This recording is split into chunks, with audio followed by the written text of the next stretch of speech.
habeas corpus, I also recognize that the President of the United States has the authority under the Constitution to decide if... Why are they there? And then you see those same people picketing and screaming at the United States and screaming at, they're anti-Semitic or they're something. We don't want troublemakers here. But how do people... Administration. So how is this going to impact Harvard?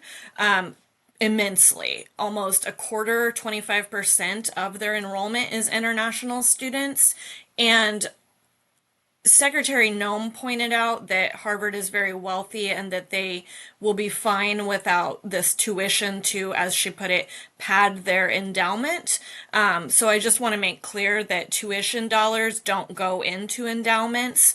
Tuition money is used for things like student aid, student programs, payroll, paying staff, paying faculty, and so the loss of tuition is not going to hurt Harvard's endowment. It's going to hurt their ability to take care of the students, faculty, and staff that they have.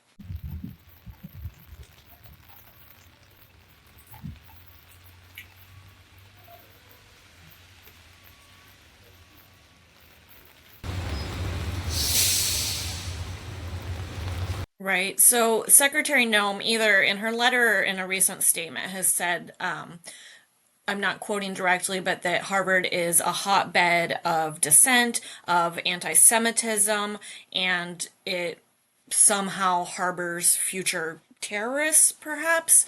And so they're using that. This is why it's coming through Homeland Security and not another agency. They're saying that the international students at Harvard are somehow a threat to the security of the United States.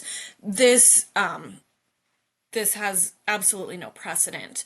Like I said, obviously schools have had their SEVIS registration terminated, but it's usually for fraud or they just don't keep records. They've never done it for anything remotely like this, which basically is, we don't like the fact that you're not listening about who you should hire, so we're going to terminate it. That's what they did here.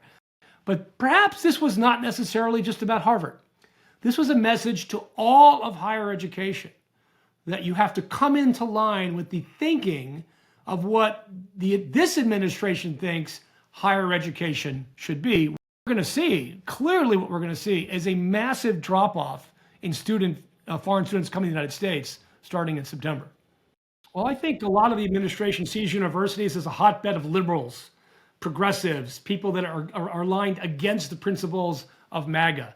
And to them, it's a breeding ground. They see it as a breeding ground. So if you can disrupt the breeding ground, you won't have as many progressive, i.e. educated people, who oppose the administration's nationalism and nativism. But what's also going to happen is the students and the researchers that have been coming to the United States since the end of World War II are now being courted by France. They're being courted by Germany. They're being courted by Canada. They're being courted by China.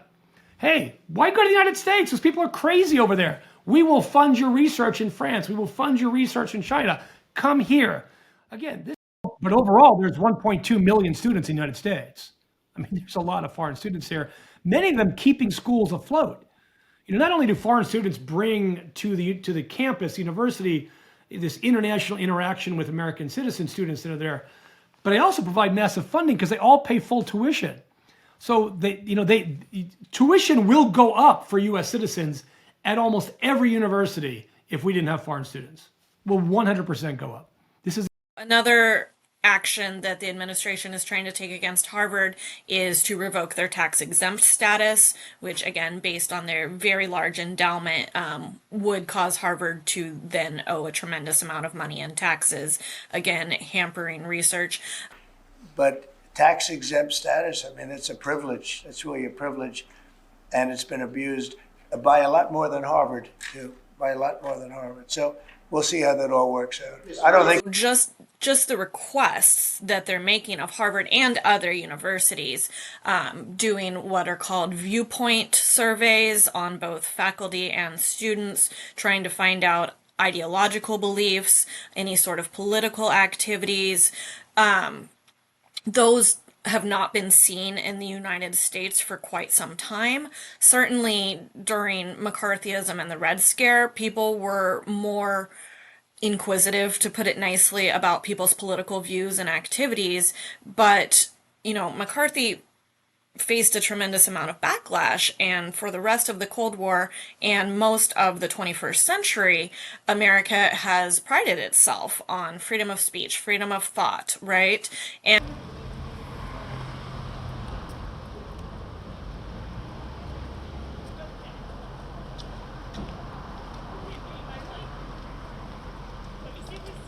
extensively. And in a recent report, Harvard did admit that there's been a problem with anti-Semitism on their campus, and they are looking into ways to mitigate that. Of course, nobody wants anti-Semitism. There's no place for that in the United States.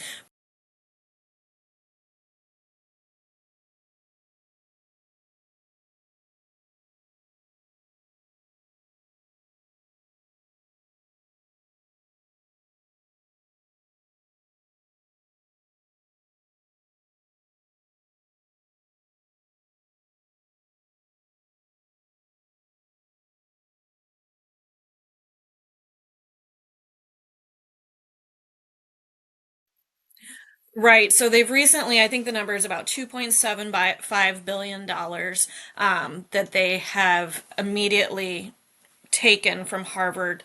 Harvard, of course, is requesting that they be allowed to keep those funds.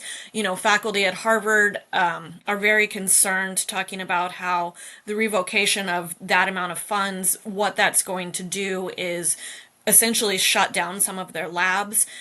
We've talked about how universities in America are vital for all kinds of research, but particularly scientific research that leads to medical discoveries, advances in technology.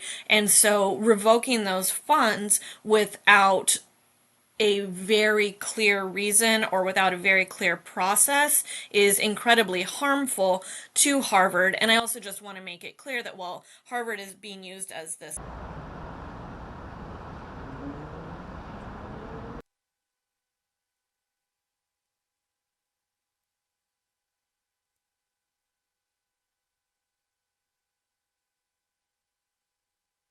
academic freedom! Protect! The core mission! The core mission! Protect! Protect! The vulnerable! Protect! Protect! Our core mission! Our core mission! Tell me what democracy looks like! This is what democracy looks like! I'm the union co-chair for Greenwood, so enforcement of the contract.